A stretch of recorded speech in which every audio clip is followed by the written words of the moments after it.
Eu até queria, não sei se é quase a mesma pergunta, doutor, emendando assim o que a Priscila trouxe e a sua resposta.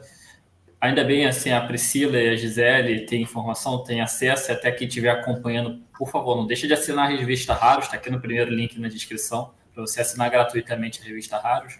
Mas fico me perguntando na posição de alguém que viva no interior do Brasil, por exemplo, com pouco acesso à informação, e hoje, como o senhor falou, tem muitos médicos indo para as redes sociais, só que a gente sabe como é o cenário brasileiro como um todo.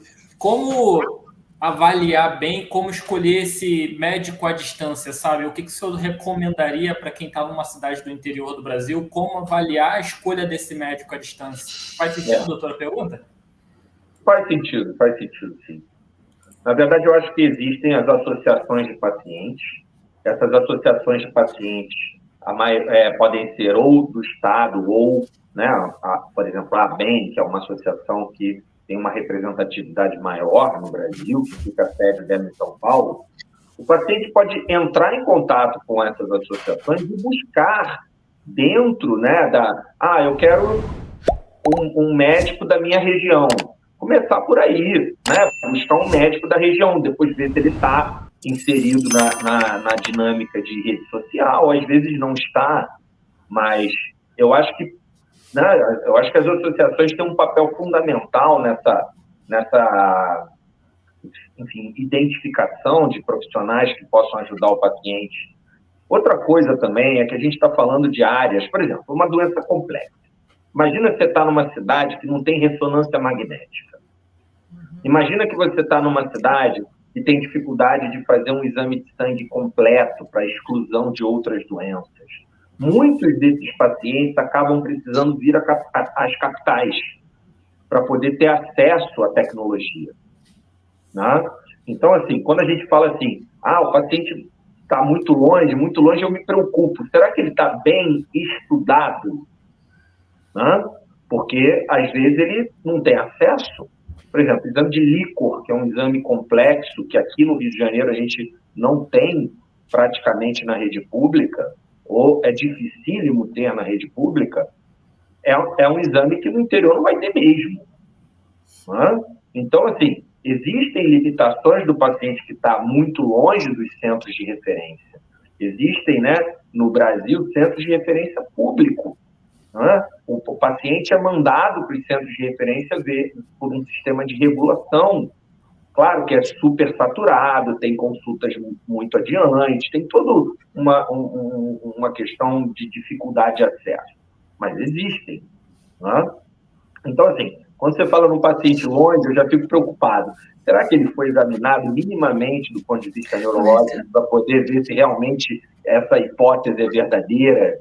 Né? Ou não, que tipo de exame ele fez para chamar atenção para uma doença dessa? Como a Gisele falou, será que isso é uma desmelinização causada por uma doença vascular, como um AVC? Porque se você, assim, só para nível de curiosidade, né? A gente existem trabalhos que mostram quais são as doenças que causam alterações no cérebro que ficam semelhantes, não iguais, mas chamam a atenção para interrogar a possibilidade de um diagnóstico de esclerose múltipla, né? E a principal é a doença vascular, porque a doença vascular ela é muito comum.